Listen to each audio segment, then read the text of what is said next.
Saludos a todos, vamos a continuar la secuencia de los temas que hemos venido tratando en las últimas semanas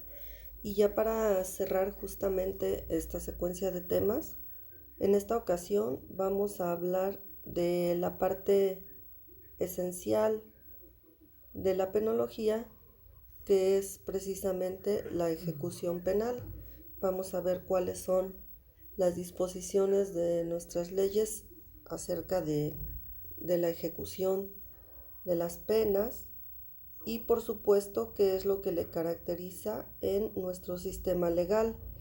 Para que nosotros podamos ubicarnos en el tema, hay que hacer esta pequeña introducción para distinguir al derecho penal sustantivo del derecho procesal penal y del derecho de ejecución penal. Como ya ustedes saben, el derecho penal sustantivo define las conductas delictivas y las sanciones privativas o restrictivas de la libertad en los códigos o leyes penales. Por su parte, el derecho procesal penal es el instrumento para comprobar la responsabilidad de los sujetos activos e imponer medidas cautelares y sanciones, y la regulación aplicable a esta rama es el Código Nacional de Procedimientos Penales.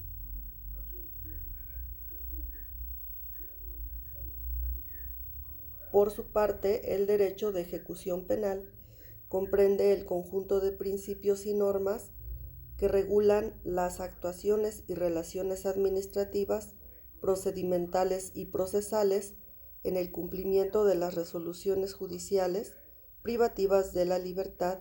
y de otras sanciones, medidas y determinaciones penales. Y el marco legal en este caso lo es la Ley Nacional de Ejecución Penal.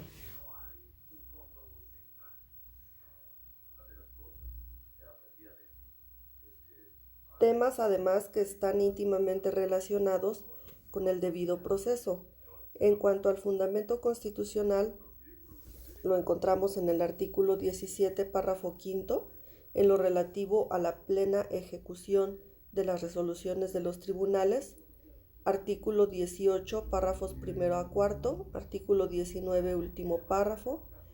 artículo 20 en su enunciado y sus apartados aplicables también al derecho procesal penal, por analogía, artículo 21, tercer párrafo, y artículo 89, fracción 12, todos ellos de la Constitución Política de los Estados Unidos Mexicanos. En cuanto al debido proceso, en relación por supuesto con la ejecución penal,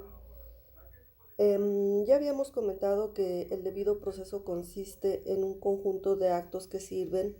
para proteger, asegurar o hacer valer la titularidad o el ejercicio de un derecho, y son condiciones que deben cumplirse para asegurar la adecuada defensa de aquellos cuyos derechos u obligaciones están bajo consideración judicial.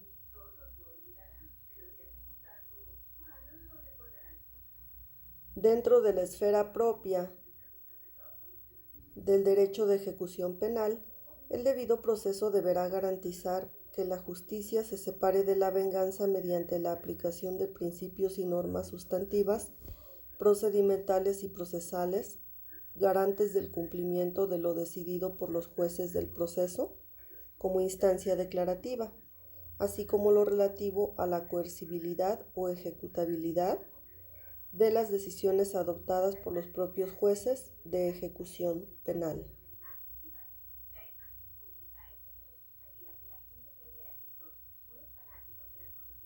Pues bien, el ámbito personal de la jurisdicción penitenciaria, en primer término, recaerá sobre las personas procesadas y sentenciadas. En términos del artículo 18 constitucional, el sistema penitenciario comprende tanto el régimen de prisión preventiva como el de ejecución de sentencias, por lo cual, al robustecerse el control judicial sobre el mismo, no hay razón constitucional para sustraer a las personas bajo prisión preventiva del acceso a la jurisdicción en los temas propios de la ejecución, como el acceso a las prestaciones de salud o la suficiencia de agua potable y alimentos. En este ámbito entonces tenemos que distinguir tres modos de intervención: declarativo, que es la determinación de la prisión preventiva o de la pena en el proceso por parte del juez o tribunal de conocimiento; ejecutivo, a cargo de la autoridad administrativa como auxiliar de la judicial en su aplicación o gestión material; y aplicativo, mediante el control judicial asignado a la justicia especializada en ejecución penal.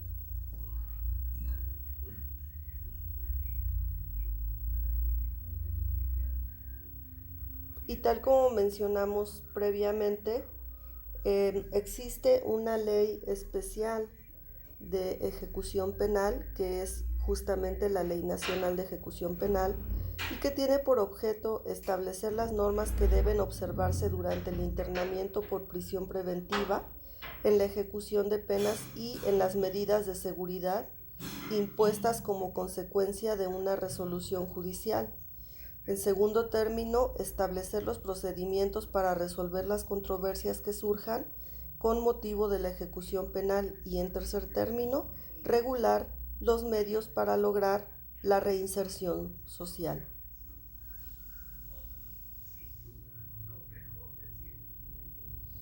Todo ello con base en los principios, garantías y derechos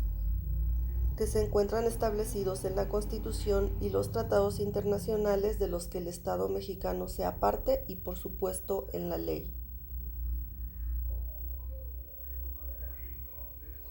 El ámbito de aplicación de esta ley, sus disposiciones son de orden público y de observancia general en la Federación y las entidades federativas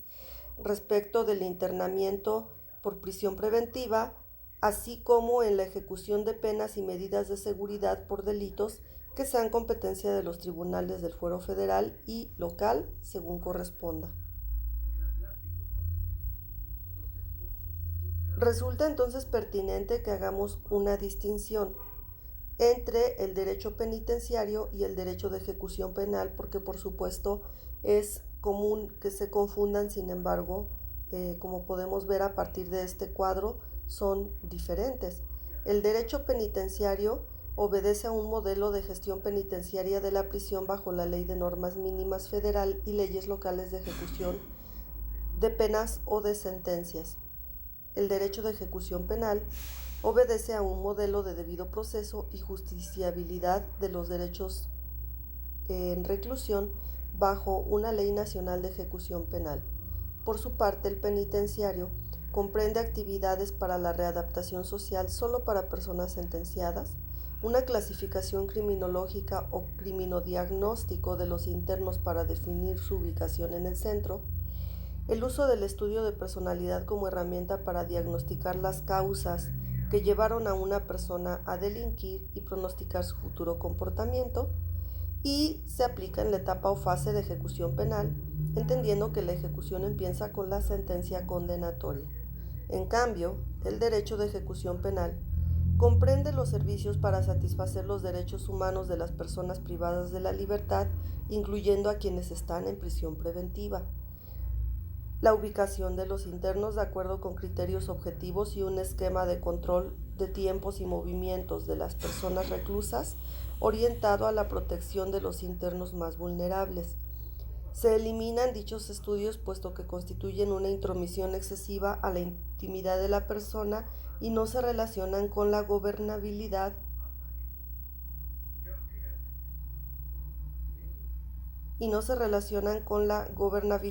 del centro.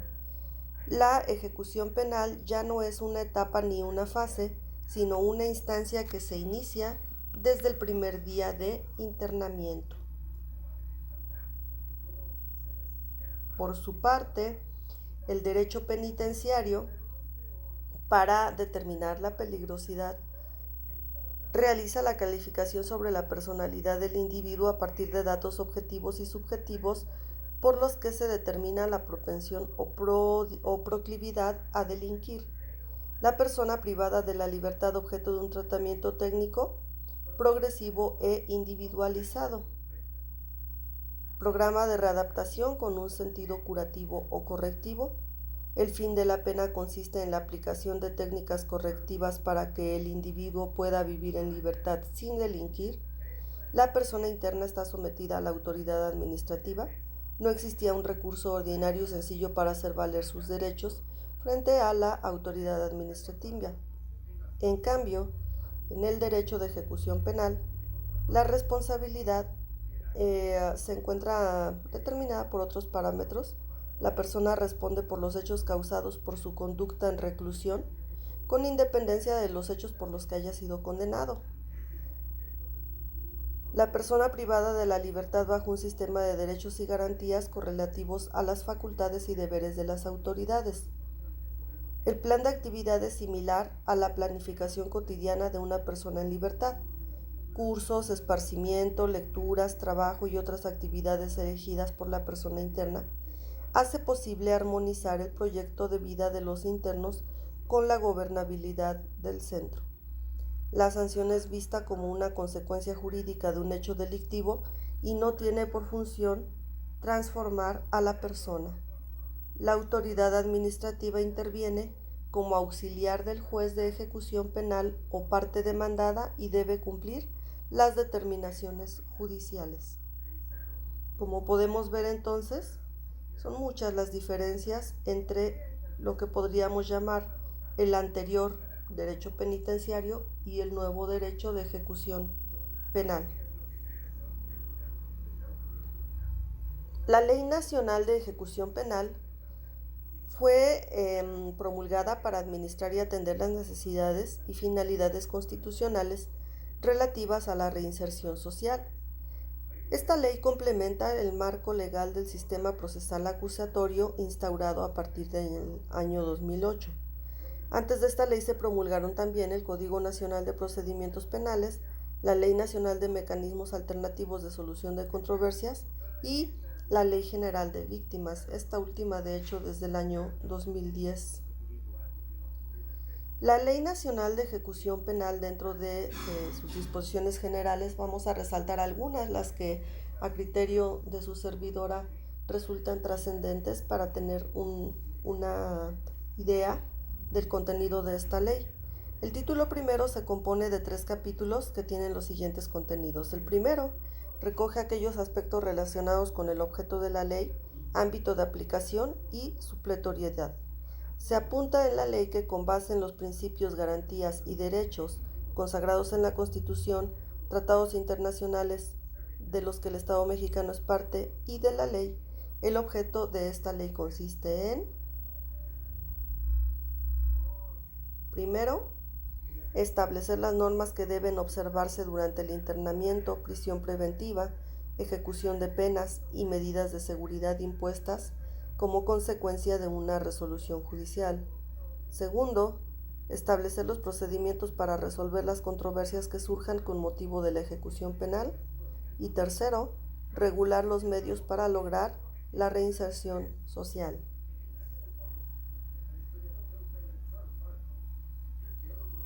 Por lo que hace a su ámbito de aplicación, establece que sus disposiciones son de orden público y de observancia general en la Federación y las entidades federativas respecto de la prisión preventiva y de la ejecución de penas y medidas de seguridad.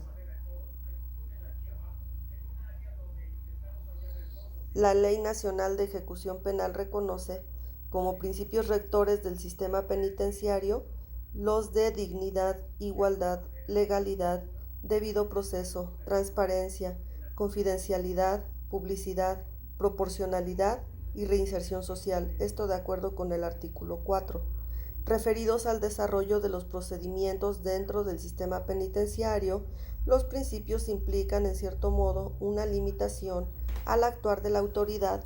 y sus auxiliares, cuestión que definitivamente se considera positiva. De este modo, siguiendo la descripción que se hace del principio de dignidad, la persona privada de libertad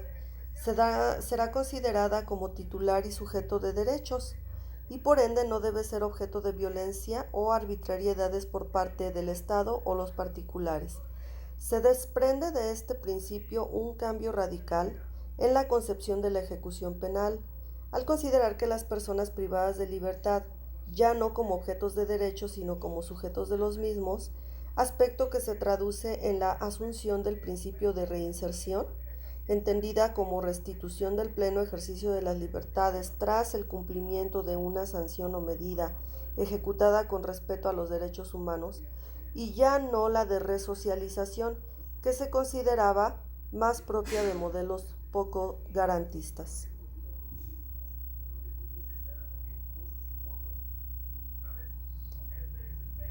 En el artículo 5 de esta ley se define la ubicación de las personas privadas de su libertad, separando a las mujeres de los hombres, a los procesados de los sentenciados, definiendo además lo respectivo a quienes han sido sentenciados por delitos relacionados con delincuencia organizada o son inimputables. Esta separación por lo demás resulta pertinente en razón de las necesidades específicas de cada grupo de personas. El artículo 7 de la ley resulta de singular trascendencia, además de que resulta novedoso en la consideración legislativa de los asuntos penitenciarios.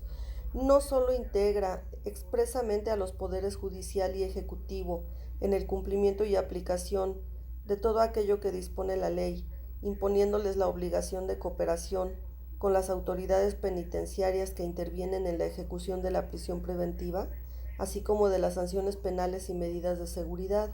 sino que también determina que son autoridades corresponsables para el cumplimiento de esta ley las secretarías de Gobernación, de Desarrollo Social, de Economía, de Educación Pública, de Cultura, de Salud, del Trabajo y Previsión Social y la Comisión Nacional de Cultura Física y Deporte, el Sistema Nacional para el Desarrollo Integral de la Familia y la Secretaría Ejecutiva del Sistema Nacional de Protección Integral de Niñas, Niños y Adolescentes o sus equivalentes en las entidades federativas y la Ciudad de México, así como las demás que por la naturaleza de sus atribuciones deban intervenir en el cumplimiento de esta ley.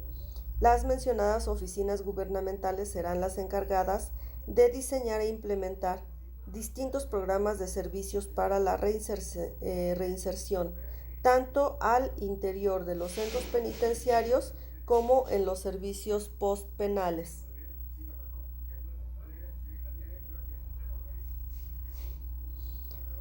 De acuerdo con lo dispuesto en el artículo 9, los derechos que se garantizarán son el trato digno del personal penitenciario, la asistencia médica preventiva y de tratamiento para el cuidado de la salud, recibir alimentación nutritiva suficiente y de calidad, permanecer en estancias designadas conforme a la ubicación establecida, ser informada de sus derechos y deberes, recibir un suministro suficiente, salubre, aceptable y permanente de agua para su consumo y cuidado personal, recibir un suministro de artículos de aseo diario, acceder a un régimen de visitas, efectuar peticiones o quejas por escrito y en casos urgentes por cualquier medio, a que se garantice su integridad moral, física, sexual y psicológica, a participar en la integración de su plan de actividades y la infaltable cláusula genérica que alude a los derechos previstos en la Constitución, tratados y demás disposiciones aplicables.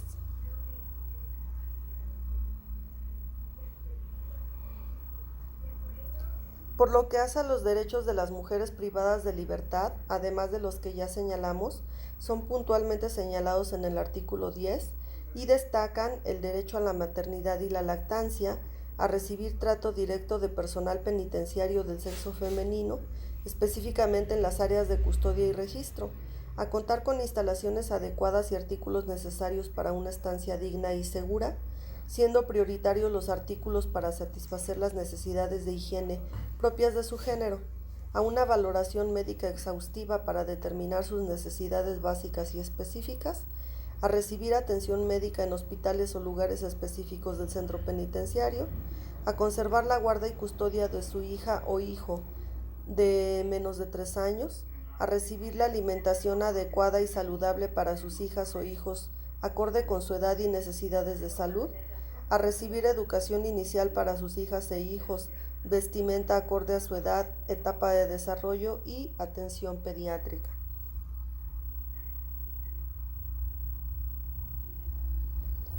Del artículo 14 al 26, la ley define quiénes son y qué funciones tienen las autoridades responsables de la ejecución penal. Por lo que hace el artículo 14 establece que la autoridad penitenciaria organizará la administración y operación del sistema penitenciario sobre la base del respeto a los derechos humanos, el trabajo, la capacitación para el trabajo, la educación, la salud y el deporte como medios para procurar la reinserción de la persona sentenciada a la sociedad y procurar que no vuelva a delinquir, y supervisará las instalaciones de los centros penitenciarios para mantener la seguridad, tranquilidad e integridad de las personas privadas de la libertad, del personal y de los visitantes, ejerciendo las medidas y acciones pertinentes para el buen funcionamiento de estas, luego de lo cual se indican las funciones básicas que debe cumplir, siendo las de carácter rutinario. Cuando se ocupa de precisar las funciones de custodia penitenciaria, se precisa que cuando se tenga que intervenir para el restablecimiento del orden al interior de los centros, en caso de emergencia o contingencia de conformidad, deberá actuarse conforme a lo establecido en los protocolos de intervención en casos de restablecimiento del orden, con el uso proporcional de la fuerza y con los protocolos de uso de armas letales y no letales respectivamente, en clara adhesión a los principios básicos sobre el empleo de la fuerza y de armas de fuego por los funcionarios encargados de hacer cumplir la ley.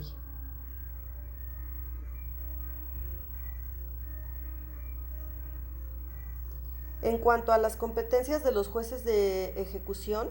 se indican en el artículo 24 y son las siguientes: garantizar a las personas privadas de la libertad en el ejercicio de sus atribuciones el goce de los derechos y garantías fundamentales que les reconoce la Constitución, los tratados internacionales, la ley de ejecución penal y otras leyes relacionadas. Garantizar que la sentencia condenatoria se ejecute en sus términos, salvaguardando la invariabilidad de la cosa juzgada con los ajustes que la presente legislación permita. Decretar como medidas de seguridad la custodia de la persona privada de libertad que llegue a padecer enfermedad mental de tipo crónico, continuo e irreversible a cargo de una institución del sector salud, representante legal o tutor, para que se le brinde atención, trato y tratamiento de tipo aislar. Sustanciar y resolver los incidentes que se promuevan para lograr el cumplimiento del pago de la reparación del daño, así como los demás que se promuevan con motivo de la ejecución de sanciones penales. Garantizar a las personas privadas de la libertad su defensa en el procedimiento de ejecución. Aplicar la ley más favorable a las personas privadas de libertad. Establecer las modalidades sobre las condiciones de supervisión establecidas para los supuestos de libertad condicionada, sustitución de penas y permisos especiales. Rehabilitar los derechos de la persona sentenciada una vez que se cumpla con el término de suspensión señalado en la sentencia, así como en los casos de indulto o en los casos de reconocimiento de inocencia, e imponer los medios de apremio que procedan para hacer cumplir sus resoluciones.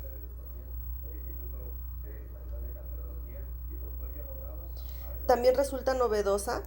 la creación de una autoridad encargada de la supervisión de la libertad. Esta autoridad deberá ser distinta a la autoridad penitenciaria o instituciones policiales, aunque dependerá del Poder Ejecutivo Federal o de los ejecutivos estatales. Las asignadas atribuciones legales que le vinculan directamente con el juez de ejecución consisten en dar seguimiento a la ejecución de las sanciones penales, medidas de seguridad y restrictivas impuestas por el juez de ejecución, fuera de los centros con motivo de la obtención de la libertad condicionada. Realizar los informes relativos al cumplimiento de las condiciones impuestas por el juez de ejecución. Coordinar y ejecutar la ampliación de seguimiento de los programas para las personas que gozan de la medida de libertad condicionada, en términos de lo que disponga la sentencia, y las demás que determine el juez de ejecución. La información en el sistema penitenciario, que abarca de los artículos 27 a 29, constituye un apartado relevante y original al establecer las reglas a las que deben ajustarse las bases de datos y registros de las personas privadas de libertad, con especial referencia a suministrar información estadística sobre el tema.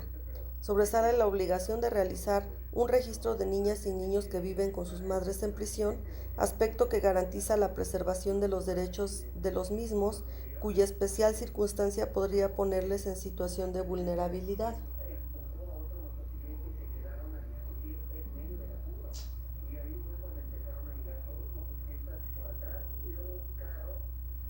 Otro capítulo relativo al régimen de internamiento se ocupa de las condiciones del internamiento, de la clasificación de áreas, destacándose la excepción que se hace sobre las personas sentenciadas por los delitos de secuestro o por conductas de privación de libertad,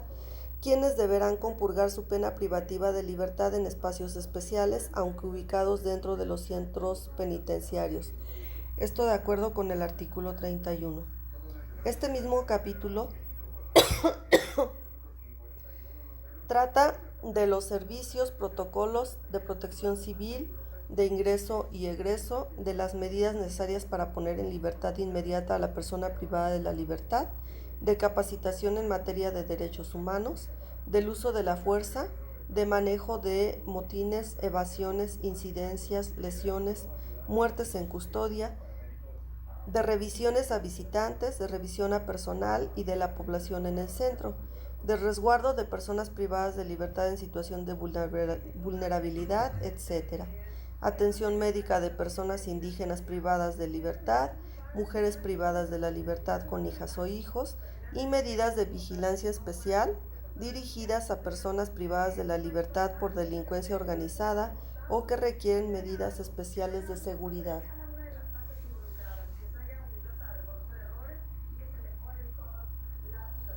Los capítulos siguientes, del tercero al octavo, tratan respectivamente del régimen disciplinario, la imposición de sanciones disciplinarias, traslados, ingresos, visitas, revisiones personales y entrevistas en centros penitenciarios y revisiones a centros penitenciarios. Notoria es la posibilidad legal de que se realicen supervisiones independientes de organismos de protección de derechos humanos, quienes deberán hacer del conocimiento de la autoridad penitenciaria y del juez de ejecución toda situación de privilegio en la imposición de la pena o de la prisión preventiva que se observen en el ejercicio de sus funciones para que éste ordene su cese inmediato y exija las garantías de no repetición. Con independencia de lo anterior, lo hará del conocimiento del Ministerio Público cuando estas conductas constituyan un hecho que la ley señale como delito.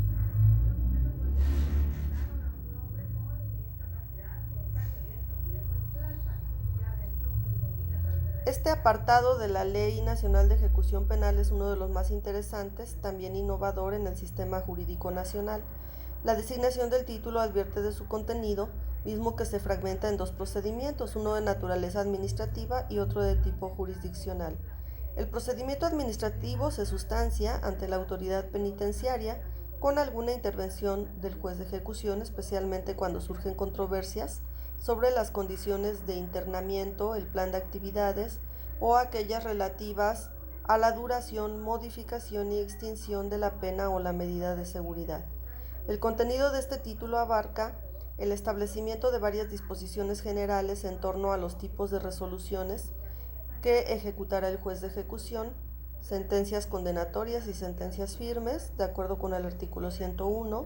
y sobre la puesta a disposición de la persona sentenciada, artículo 102, sobre el inicio de la ejecución, la elaboración del plan de actividades, el contenido de la carpeta de ejecución y el cómputo de la pena.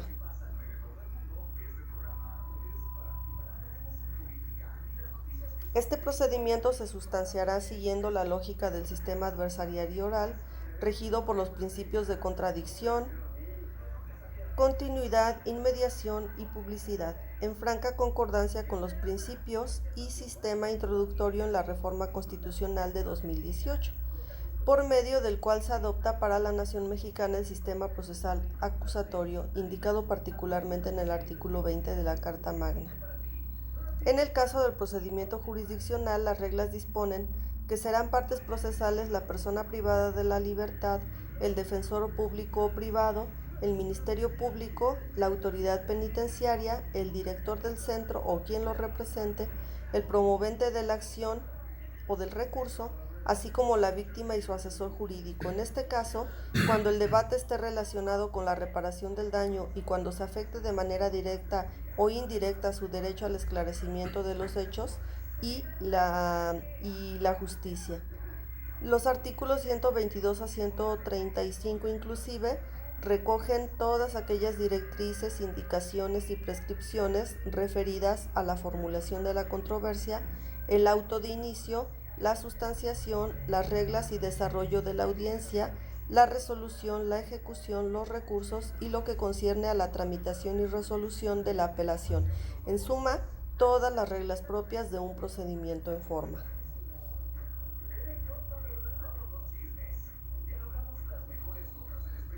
También incluye un catálogo de beneficios preliberacionales y sanciones no privativas de libertad. En el título quinto,